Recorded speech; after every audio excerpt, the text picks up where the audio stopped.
Hi friends, இந்த வீடியோவில் நம்ம பார்க்க போகிறது 28 இன்ச் ப்ளவுஸுக்கான அளவுகள், அதனுடைய எப்படி அதை பண்ணுறது அப்படிங்கிறதெல்லாம். இப்போ வந்து இதுக்கு முன்னாடி போட்டிருந்த வீடியோஸ் எல்லாமே நீங்கள் பார்த்துருப்பீங்கன்னு நினைக்கிறேன். அப்படி பார்க்காதவங்க கீழே வந்து டிஸ்கிரிப்ஷனில் பார்த்தீங்க அப்படின்னா அதனுடைய லிங்க் இருக்கும், அதை ஓப்பன் பண்ணி பாருங்கள். ஏன்னா அப்போ தான் வந்து உங்களுக்கு இதனுடைய ஆரம்பம் எப்படி, அதனுடைய டீட்டெயில்ஸ் என்ன அப்படிங்கிறது தெரியும். அதுக்கப்புறம் நீங்கள் ஃபாலோ பண்ணும்போது தான் இதில் என்னென்ன மெஷர்மெண்ட்ஸ் எல்லாமே நான் கன்வெர்ட் பண்ணியிருக்கேன், எப்படி பண்ணணும் அப்படிங்கிற டீட்டெயில் எல்லாமே உங்களுக்கு வந்து புரியும். அதனால் புதுசாக பார்க்குறவங்க அதை ஃபாலோ பண்ணிக்கோங்க.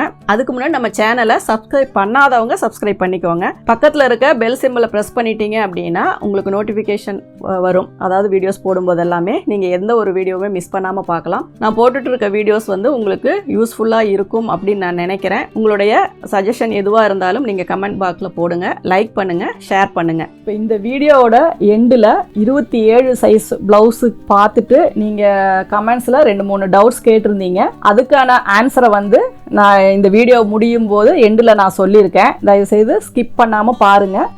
இதில் அதே மாதிரி 28 ஏதாவது டவுட், 28 சைஸில் வரதையும் நீங்கள் கமெண்ட்ஸில் போடுங்க. அதுக்கு ஆன்சர் எப்போ முடியுதோ அதுக்கு நான் உங்களுக்கு அதுக்கு ரிப்ளை பண்ணுறேன். இப்போ இந்த 28 இன்ச் ப்ளவுஸினுடைய மெஷர்மெண்ட்ஸ் என்ன அப்படிங்கிறத நம்ம பார்க்கலாம். நான் ஏற்கனவே சொன்ன மாதிரி தான் உங்களுக்கு இந்த அளவுகளை வச்சு நீங்கள் உங்களுக்கு ப்ளவுஸ் தைக்கவோ அல்லது ரெடிமேட் ப்ளவுஸ் தைக்கவோ எல்லாமே யூஸ் பண்ணிக்கலாம். சப்போஸ் பர்டிகுலராக ஒருத்தருக்கு ஒரு கஸ்டமராக இருக்கட்டும் அல்லது வேறு யாருக்காவது நீங்கள் ஸ்டிச் பண்ணுற மாதிரி இருந்தால் அவங்களுடைய ஒப்பீனியனை தெரிஞ்சுக்கிட்டு தைங்க. நெக்கு அகலமாக வேணுமா, க்ளோஸாக வேணுமா, கப் ஷேப் எப்படி வேணும் அப்படிங்கிறதெல்லாம் தெரிஞ்சுக்கிட்டு இதில் வர சின்ன சின்ன அட்ஜஸ்ட்மெண்ட் நீங்கள் பண்ணிவிட்டு அதுக்கப்புறம் நீங்கள் அதை ஃபாலோ பண்ணிக்கோங்க. இப்போது செஸ்ட் ரவுண்டு வந்து 28 இன்ச் கொடுத்துருக்கேன். வெயிஸ்ட் ரவுண்டு வந்து 24 இன்ச்சு கொடுத்துருக்கேன். வெயிஸ்ட் லென்த்து பார்த்தீங்கன்னா 12 இன்ச் கொடுத்துருக்கேன். ஸ்லீவ் லென்த்து வந்து 5.5, ஸ்லீவ் ரவுண்டு வந்து 10.5, front neck 5.5, back neck 7 inch, armhole வந்து 12. இது வந்து டைரெக்டாக நம்ம ஒரு பாடியில் எடுத்திருக்க மெஷர்மெண்ட்டு. இப்போ இதை வந்து எப்படி நம்ம கன்வெர்ட் பண்ணலாம் அப்படிங்கிறது அப்போ வந்து நான் ஏற்கனவே சொல்லியிருக்கிறது தான். செஸ்ட் ரவுண்டுக்கு வந்து 4 இன்ச் வந்து நம்ம ஈஸ் அலவன்ஸ் அதை வந்து ஆட் பண்ணணும்.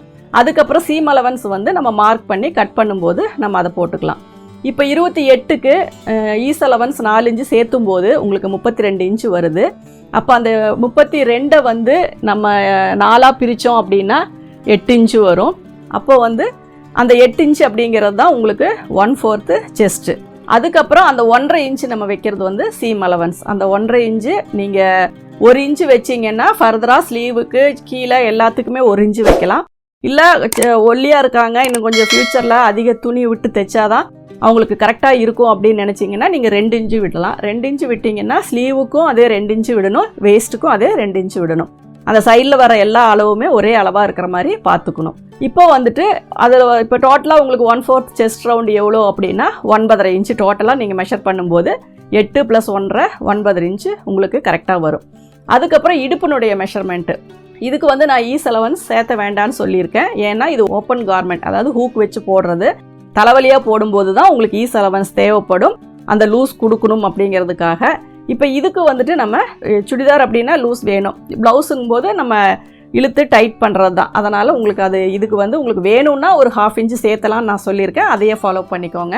24 இன்ச்சு இடுப்பு சுற்றளவு, அதை 4ஆக பிரிச்சிங்கன்னா உங்களுக்கு 6 இன்ச்சு வரும். ப்ளஸ் 1 இன்ச்சு அப்படிங்கிறது உங்களுக்கு டாட் பிடிக்கிறதுக்காக. அந்த 1 இன்ச்சும் உங்களுக்கு நீங்கள் எவ்வளோ டாட் பிடிக்கிறீங்களோ அந்த அளவுக்கு தகுந்த மாதிரி நீங்கள் வச்சுக்கோங்க. அதுக்கப்புறம் 1.5 இன்ச்சு அப்படிங்கிறது வந்து சீம் அலவன்ஸ். இப்போ இதில் 1 இன்ச்சுங்கிறது டாட்டுக்காக. அதுவும் நான் உங்களுக்கு எல்லா எக்ஸ்ப்ளனேஷனும் கொடுத்துருக்கேன், நீங்கள் அதை ஃபாலோ பண்ணிக்கோங்க. இப்போ 1/4 செஸ்ட்டு, அதாவது இடுப்பு சுற்றளவு 4ல் 1 பங்கு பார்த்தீங்கன்னா டோட்டலாக 8.5 இன்ச்சு நமக்கு கிடைக்குது. அதுக்கப்புறம் வேஸ்ட்டினுடைய லென்த்து, அதாவது ப்ளவுஸினுடைய உயரம் நம்ம எவ்வளோ எடுத்திருக்கோம் அப்படின்னா 12 இன்ச்சு நம்ம எடுத்திருக்கோம். அந்த 12 இன்ச்சு கூட 2 இன்ச்சு நான் ஆட் பண்ணணும்னு சொல்லியிருக்கேன். 1.5 இன்ச்சுங்கிறது ஃபோல்டிங்காகவும், 1/2 இன்ச் அப்படிங்கிறது வந்து சீம் அலவன்ஸ், அதாவது ஷோல்டர் வந்து ஜாயின் பண்ணுறதுக்காகவும் வச்சுருக்கோம். இப்போ இதுலேயே நார்மல் ப்ளவுஸ் அப்படின்னா 1.5 இன்ச்சு ஃபோல்டிங்க்கு வேணும். ஆனால் லைனிங் ப்ளவுஸ் அப்படிங்கும்போது 1/2 அல்லது 1 இன்ச்சு நம்ம விட்டால் போதும். சப்போஸ் இந்த மெஷர்மெண்ட்ஸ் எல்லாம் எப்படி நான் அப்ளை பண்ணுறேன் அப்படின்ற டவுட் உங்களுக்கு இருந்துச்சு அப்படின்னா நம்ம வீடியோஸ்லேயே போயிட்டு ப்ளவுஸ் டீட்டெயில்ஸ் பார்த்தீங்க அப்படின்னா ப்ளவுஸ் கட்டிங் போட்டிங்கன்னா வரும். அந்த மாதிரி இருக்கிற வீடியோஸ் எல்லாம் எடுத்து பார்த்தீங்க அப்படின்னா உங்களுக்கு வந்துட்டு அந்த எப்படியெல்லாம் அந்த மெஷர்மெண்ட்ஸ் வந்து நம்ம அப்ளை பண்ணுறோம் அப்படிங்கிறது உங்களுக்கு தெரியும். புதுசாக பார்க்குறவங்க அதை வந்து நீங்கள் சர்ச் பண்ணி பார்த்துக்கோங்க. அடுத்தது வந்து வேஸ்ட் லென்த் வந்து இப்போ டோட்டலாக உங்களுக்கு ஃபோல்டிங் இதெல்லாமே கொடுத்துட்டேன். சேம் அதே மாதிரி தான் ஸ்லீவ் லென்த்தும். இப்போ 5.5 இன்ச்சு வைக்கிறோம் அப்படின்னா 2 இன்ச்சு ஆட் பண்ணுறோம். நார்மல் ப்ளவுஸ்னா ஃபோல்டிங்க்கு 1.5 இன்ச்சு வேணும். லைனிங் ப்ளவுஸ் அப்படின்னா 1/2 இன்ச்சு அல்லது 1 இன்ச்சு இருந்தால் போதும். அப்போ அது அந்த 2 இன்ச்சு ஆட் பண்ணும்போது உங்களுக்கு 7.5 இன்ச்சு வருது. இதுவுமே அதே தான். இடுப்பு சுற்றளவும் அதாவது இடுப்பினுடைய உயரமும் கையினுடைய நீளமும் நார்மல் ப்ளவுஸா லைனிங் ப்ளவுஸா அப்படிங்கிறதுக்கு தகுந்த மாதிரி நீங்கள் அந்த கீழே விடுற கிளாத்து இப்போ 1.5 இன்ச்சே கூட நீங்கள் விடலாம். ஆனால் அது அந்த அளவுக்கெல்லாம் நமக்கு வந்து கிளாத் பத்தாது. ஏன்னா உள்ளே மடித்து கூட தைச்சிக்கலாம். அது நம்ம விருப்பம். மடித்து தைக்கிறது, எக்ஸ்ட்ரா பீஸ் கொடுத்து தைக்கிறது, அது எல்லாமே வந்து நம்மளுடைய விருப்பம். அது துணிக்கு தகுந்த மாதிரி. அதனால் பேசிக்கான என்ன இதுவோ அதை நான் வந்து உங்களுக்கு சொல்லிடுறேன். அடுத்தது ஸ்லீவ் ரவுண்டு 10.5 இன்ச்சு கொடுக்குறோம் அப்படின்னா அதை வந்து நம்ம 2ஆக பிரிச்சுக்கிறோம். பக்கத்தில் 1.5 இன்ச்சு வந்து நம்ம சீம் அலவன்ஸ் சேர்த்திக்கிறோம். அவ்வளோதான். இது மேக்ஸிமம் எல்லாத்துக்குமே அதே தான். அப்புறம் ஃப்ரண்ட் நெக்கு 5.5 இன்ச்சுக்கு 1/2 இன்ச்சு சேர்த்தி சீம் அலவன்ஸ் சேர்த்தி வைக்கிறோம் 6 இன்ச்சு. பேக் நெக்கு 7 இன்ச்சுக்கு ஒரு 1/2 இன்ச்சு சீம் அலவன்ஸ் சேர்த்தி வைக்கிறோம். இது யூஸ்வலாக எல்லா நெக்குக்குமே இதே மாதிரி தான் வரும். இதில் எந்த சேஞ்சஸுமே வரப்போகிறது கிடையாது. ஃப்ரண்ட் ஓப்பன் லென்த்து நான் இது வந்து 2.5 + 1 3.5 இன்ச்சு தான் நான் வைக்கிறேன். ஏன்னா நம்ம இதில் நெக்கினுடைய அளவு 1/2 இன்ச்சு கீழே இறக்கியிருக்கோம் ஃப்ரண்ட் நெக்கு. அப்போ வந்து இந்த உயரம் வந்து உங்களுக்கு கரெக்டாக இருக்கும். அதே மாதிரி ஃப்ரண்ட் லென்த்து நான் ஃபஸ்ட்டு சொன்னது ஃப்ரண்ட் ஓப்பன் லென்த்து. அதை ரெண்டையுமே கன்ஃபியூஸ் பண்ணிக்காதீங்க. ஃப்ரண்ட் ஓப்பன் லென்த் அப்படிங்கிறது ஹூக் வைக்கிற இடம். ஃப்ரண்ட் லென்த் அப்படிங்கிறது நம்ம கப் ஷேப் கவர் பண்ணுறதுக்கு வைக்கிற உயரம். அந்த ரெண்டையுமே நீங்கள் கன்ஃபியூஸ் பண்ணிக்காமல் நல்லா பார்த்துக்கோங்க. இப்போ செஸ்ட் ரவுண்டை 3ஆக பிரித்து 2 இன்ச்சு ஆட் பண்ணுவோம். இப்போ அப்ராக்சிமேட்டாக 28 வந்து நம்ம 3ஆக பிரிக்கும் போது 9.33ன்ற சம்திங் வரும். அப்போ அதை வந்து நான் 5ஆக மாற்றியிருக்கேன். அப்போது 9.5 + 1 இன்ச்சு + 1 இன்ச்சு 1 இன்ச்சு வந்து ஈஸ் அலவன்ஸ், 1 இன்ச்சு வந்து சீம் அலவன்ஸ். டோட்டலாக 2 இன்ச்சஸ் ஆட் பண்ணி 11.5 இன்ச்சு அப்படின்னு சொல்லிட்டு நான் வச்சுருக்கேன். நெக்கினுடைய அகலம் இதுவும் அதே மாதிரி தான். உங்களுக்கு 12ஆக டிவைட் பண்ணும்போது சம்திங் வரும்போது உங்களுக்கு இதே அளவு கரெக்டாக இருக்கும். 28க்கும் அதே அளவு வைக்கலாம். 30லேருந்து போகும்போது நீங்கள் 2.5 இன்ச்சு வச்சா போதும். அது வரைக்கும் 2.25 உங்களுக்கு ஓகே. ஆம் ஹோல் அப்படிங்கும்போது நீங்கள் மெஷர்மெண்ட்ஸ் எடுத்திருந்தால் 1/2 போட்டு அதே வச்சுக்கோங்க. சப்போஸ் நீங்கள் ஆம் ஹோல் ரவுண்டு வந்து அளவு எடுக்கலை அப்படின்னா உங்களுடைய செஸ்ட் ரவுண்டை 4ஆக டிவைட் பண்ணிவிட்டு 1 இன்ச்சை மைனஸ் பண்ணிட்டீங்க அப்படின்னா 6 இன்ச்சு அந்த பெண்ட் பண்ணி நீங்கள் மெஷர் பண்ணும்போது அதில் 6 இன்ச்சு வந்தால் போதும். இப்போ இதில் நான் அப்ராக்ஸ்ன்னு கொடுத்துருக்கிற மெஷர்மெண்ட்ஸ் எல்லாமே 1/4 இன்ச்சு 1/2 இன்ச்சு முன்ன பின்ன வரலாம், அல்லது இதே அளவு கூட வச்சுக்கலாம். இதில் எந்த ஒரு தப்பும் கிடையாது. இப்போ அடுத்தது வந்து ஷோல்டர் வந்து எப்படி கால்குலேஷன் பண்ணுறது அப்படிங்கிறது. இது வந்து நான் 27 இன்ச்சு சைஸ் ப்ளவுஸில் வந்துட்டு இந்த கால்குலேஷன் எப்படி அப்படிங்கிறத நான் மிஸ் பண்ணிட்டேன். நீங்கள் வந்து இந்த வீடியோஸ்லேருந்து நீங்கள் அப்படியே கண்டினியூ பண்ணிக்கோங்க. இதே சேம் மெத்தேடு தான். நீங்கள் வந்து அதுக்கு வந்து இதே மெத்தடில் நீங்கள் கால்குலேட் பண்ணிக்கோங்க. இப்போ 28 இன்ச்சை 8ஆக பிரிக்கும் போது 3.5 இன்ச்சு வருது. ப்ளஸ் 1 இன்ச்சு ஆட் பண்ணிட்டீங்க அப்படின்னா உங்களுக்கு 4.5 இன்ச்சு வருது.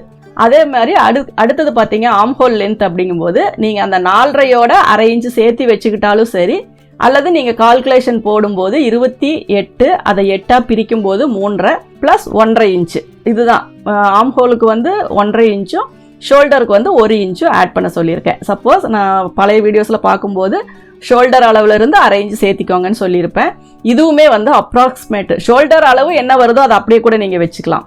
இந்த ஆம் ஹோல் வந்து அவங்களுடைய ஸ்லீவினுடைய சுற்றளவுக்கு தகுந்த மாதிரி, ஒரு சிலருக்கு பெருசாக இருக்கும், ஒரு சிலருக்கு ரொம்ப இதை விட கம்மியாகவே இருந்தால் கூட போதும், அந்த மாதிரி இருக்கும். அது வந்து அப்ராக்சிமேட்டான மெஷர்மெண்ட்ஸ் தான். அதனால் அதுக்கப்புறம் அது எப்படி அப்படிங்கிறத நீங்கள் பார்த்துக்கோங்க. நான் அப்ராக்சிமேட்டாக சொல்கிறது எல்லா கால்குலேஷனும் இதையே நீங்கள் ஃபாலோ பண்ணி போடலாம். தாராளமாக உங்களுக்கு அந்த ப்ளவுஸ் தைக்கும்போது உங்களுக்கு வந்து அது பர்ஃபெக்டாக வரும். நான் போட்டிருக்க மெஷர்மெண்ட்ஸ் எல்லாமே ஒன்று நான் கால்குலேஷன் பண்ணி தான் போட்டிருக்கேன். அதனால் நீங்கள் இதை அப்படியே அப்ளை பண்ணி கூட நீங்கள் ஸ்டிச் பண்ணிக்கலாம். ஆனால் பர்டிகுலராக ஒரு சிலர் கழுத்தினுடைய அகலம், இடுப்பினுடைய இறக்கம் இதெல்லாமே சேஞ்சஸ் பண்ணணும்னு சொல்லி கேட்டிருந்தாங்கன்னா அதுக்கு தகுந்த மாதிரி நீங்கள் வந்துட்டு உங்களுடைய அளவுகளுடைய இதை வந்து நீங்கள் சேஞ்ச் பண்ணிக்கோங்க. இப்போ இதில் வந்துட்டு ஒரு டவுட் கேட்டிருக்கீங்க. அதாவது ஆம் ஹோல்னுடைய மெஷர்மெண்ட்டு நம்ம நார்மலாக ஒரு ப்ளவுஸ் தைக்கிறோம் அப்படின்னா எப்பவும் நான் எடுக்கிற அதே கால்குலேஷன் அதே இதுதான். சப்போஸ் இது வந்து ஒரு ஸ்லீவ்லெஸ் ப்ளவுஸுக்கு எப்படி நம்ம கால்குலேட் பண்ணுறது அப்படின்னு சொல்லி கேட்டிருக்கீங்க. நம்ம வந்து நார்மலாக போடும்போது நம்ம ஸ்லீவ் அட்டாச் பண்ணும்போது உள்பக்கம் கொஞ்சம் தள்ளி தான் வரும்.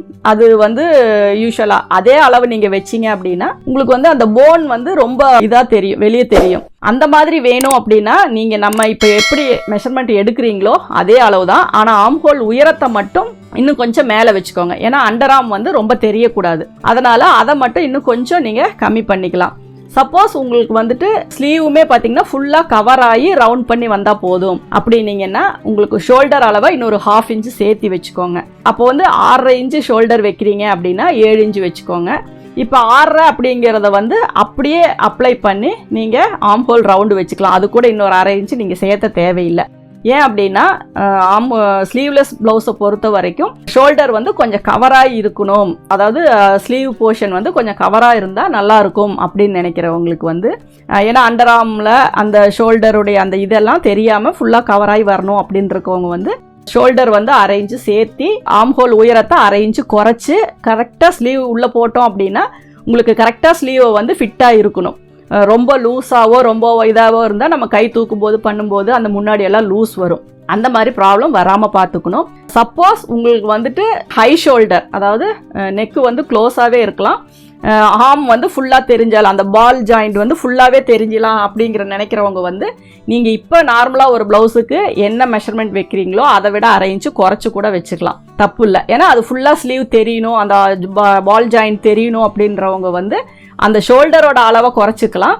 ஆம்ஹோல் அளவும் வந்து ஷோல்டர் அளவும் ஆம்ஹோல் அளவும் நம்ம மேட்ச் பண்ணும்போது கீழே வந்து 1/2 இன்ச்சு சேர்த்திக்கோங்க. அதாவது 6.5 வர இடத்துல நான் 6 வைக்க சொல்லியிருக்கேன். அதே 6.5 வந்து உயரம் நீங்கள் அப்படியே வச்சுக்கோங்க. அது வந்து ஸ்லீவ் ஓப்பனாக இருக்கும், ஒன்று வந்து ஸ்லீவ் வந்து க்ளோஸாக இருக்கும். இது 2 தான் வித்தியாசம். ரெண்டுமே கன்ஃபியூஸ் பண்ணிக்காதீங்க.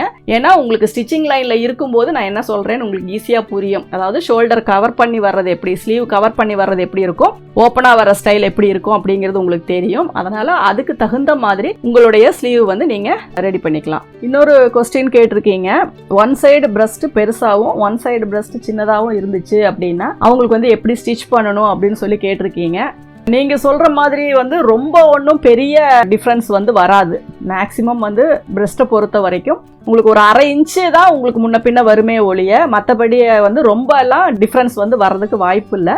அப்படி வரும்போது நீங்கள் சைடு மட்டும் கொஞ்சம் சேர்த்தி, எந்த சைடு வந்து உங்களுக்கு பிரஸ்ட் லூஸாக இருக்கோ அந்த இடத்துல அந்த யோக்கா இருந்தாலும் சரி சைடாக இருந்தாலும் சரி சும்மா ஒரு 1/4 இன்ச்சுக்கு ஒரு தையல் மட்டும் நீங்கள் சேர்த்தி போட்டிங்கன்னா போதும். அதை வந்து நம்ம செப்பரேட்டாக கட் பண்ணுறதுல அட்ஜஸ்ட் பண்ணணும் அப்படிங்கிறது பண்ண தேவையில்லை. ஏன்னா ஒன் சைடு நம்ம கட் பண்ணோம் அப்படின்னா அதை பேஸ் பண்ணி வர எல்லாத்தையுமே யோக்கு, சைடு ஜாயிண்ட்டு, ஆம்ஹோல் ஜாயிண்ட் இது எல்லாமே வந்து நம்ம கரெக்ஷன் பண்ணுற மாதிரி வரும். அது ஓவரால் பார்த்தீங்க அப்படின்னா உங்களுக்கு அந்த ப்ளவுஸினுடைய அந்த இது வந்து நம்மளால் கரெக்ட் பண்ண முடியாது. அதனால் அவங்க போட்டதுக்கப்புறம் அது வந்து ஒரு பெரிய இது இல்லை. மேக்ஸிமம் எல்லாருக்குமே வந்து right side left side different இருக்கும். அது ஓவரால் பாடிக்கே தான், பிரஸ்ட்டுக்கு மட்டும் கிடையாது. அதாவது வலது பக்கம் பார்த்தீங்க அப்படின்னா நம்ம கை ஒர்க் அதிகமாக பண்ணும்போது கை கொஞ்சம் பெருசாக தெரியும், லெஃப்ட் ஹேண்ட் வந்து நம்ம கொஞ்சம் சின்னதாக தெரியும். ஒரு சிலருக்கு வந்து அவங்க பண்ணுற ஜாப் பொறுத்து லெஃப்ட் அதிகம் ஒர்க் பண்ணுறாங்க அப்படின்னா லெஃப்ட் சைடு ஃபுல்லாகவுமே அவங்களுக்கு கொஞ்சம் பெருசாக இருக்கும், ரைட் சைடு வந்து ஸ்லிம்மாக இருக்கும். அந்த மாதிரி வர்றவங்களுக்கு அந்த ஒன் சைடை மட்டும் நம்ம கரெக்ட் பண்ணி ஒரு தையல் போட்டால் போதுமே தவிர மற்றபடி அதை கட்டிங்லேயோ மற்ற இதுலேயோ வந்து நம்ம கரெக்ட் பண்ணணும் அப்படிங்கிறது இல்லை. சப்போஸ் பிரஸ்ட் வந்து அந்த அளவுக்கு உங்களுக்கு ரொம்ப டிஃப்ரெண்ட் வருது அப்படின்னா எக்ஸ்ட்ராவாக இன்னொரு பட்டிக்கிட்ட ஒரு தையல் போட்டிங்க அப்படின்னா கொஞ்சம் சேர்த்து பிடிக்கணும். அப்போ வந்து உங்களுக்கு அது கரெக்டாக ஆயிடும். ஏன்னா இது ஒன் சைடு நம்ம சாரீ போடுவோம், ஒன் சைடு வந்து தான் நமக்கு வந்து இது தெரியும். ஓவரால் வந்து நமக்கு சாரீ மறைக்கிற மாதிரி இதுதான். அப்படி இருக்கும்போது உள்ளே நீங்கள் ஒரு தையல் போடுறது வந்து ஒன்றும் ஒரு பெரிய இது கிடையாது. அதனால் அதை மாதிரி நீங்கள் ஃபாலோ பண்ணிக்கோங்க.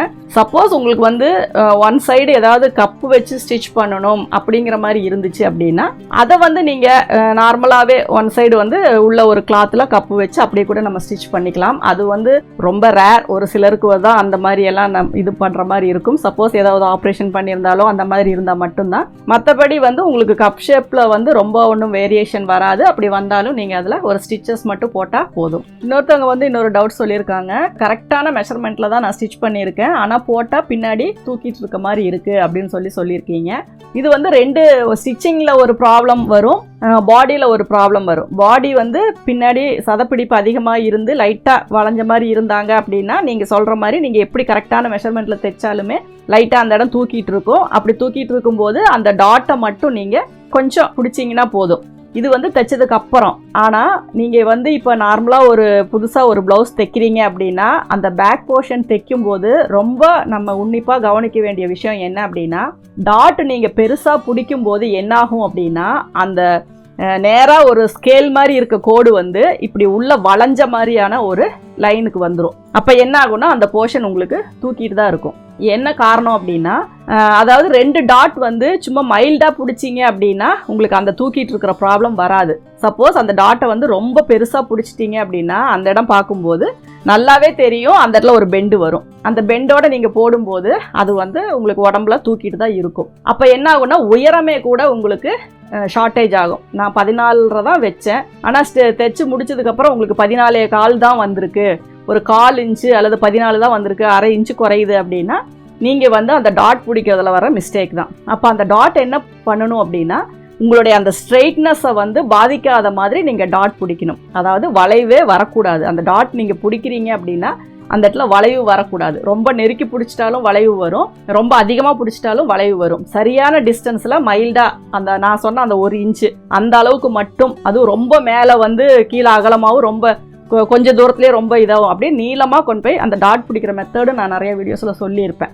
அந்த மாதிரி பிடிச்சிங்க அப்படின்னா அந்த பெண்டு வந்து வராது, பின்னாடி தூக்கிட்டும் இருக்காது. அதே மாதிரி நீங்கள் வந்து அந்த ஃபோல்டிங் பண்ணுறீங்க பேக்கில், அதை வந்து கரெக்டான இதில் வந்து மடிக்கிறீங்களான்னு பார்க்கணும். ஒரு இதில் ஸ்டார்ட் பண்ணுவீங்க, முடிக்கும் போதும் கரெக்டாக இருக்கும். ஆனால் நடுவில் மட்டும் பார்த்தீங்க அப்படின்னா உங்களுக்கு வந்து எக்ஸ்ட்ராவாக துணி ஃபோல்டு பண்ணியிருப்பீங்க. கீழே வச்சு பார்க்கும்போது டாட் பிடிக்காத போதே கீழே வச்சு பார்த்தீங்க அப்படின்னா ஒரு வளைஞ்ச மாதிரி ஷேப் தெரியும். அதில் இன்னும் நீங்கள் டாட் பிடிச்சிங்க அப்படின்னாவே நல்லாவே மேலே தூக்கிட்டு போயிடும். அப்போ அது என்ன காரணம் அப்படின்னா நீங்கள் வந்துட்டு ஸ்ட்ரெயிட்டான இதில் அதை மடிக்கல அப்படின்னு தான் அர்த்தம். அதனால் நீங்கள் போடுற தையல் வந்து நேராக போடுங்க, நேராக அந்த வளைவு வராத மாதிரி நேராக போடுங்க. டாட் வந்து சொன்ன அளவுக்கு மேலே பிடிக்காதீங்க. ஒரு கோட்டில் வச்சு பார்க்கும்போது அந்த கோடு வந்து நேராக தான் இருக்கணுமே ஒழிய உள்ள வளைஞ்ச மாதிரி இருக்கக்கூடாது. அதையும் நல்லா பார்த்துக்கோங்க. இந்த மாதிரி மிஸ்டேக் மட்டும்தான் உங்களுக்கு அந்த ப்ராப்ளத்துக்கு இது. சப்போஸ் இது ரெண்டுமே நீங்கள் பண்ணலை, அப்போவும் இந்த ப்ராப்ளம் வருது அப்படின்னா இன்னும் கொஞ்சம் அவங்களுக்கு இடுப்பு இறக்கம் அதிகமாக வைங்க. அப்போ வந்து உங்களுக்கு இந்த ப்ராப்ளம் வராது. இந்த வீடியோ உங்களுக்கு யூஸ்ஃபுல்லாக இருக்கும்னு நான் நினைக்கிறேன். நெக்ஸ்ட்டு அடுத்த மெஷர்மெண்ட்ஸில் நம்ம பார்க்கலாம். Thank you viewers.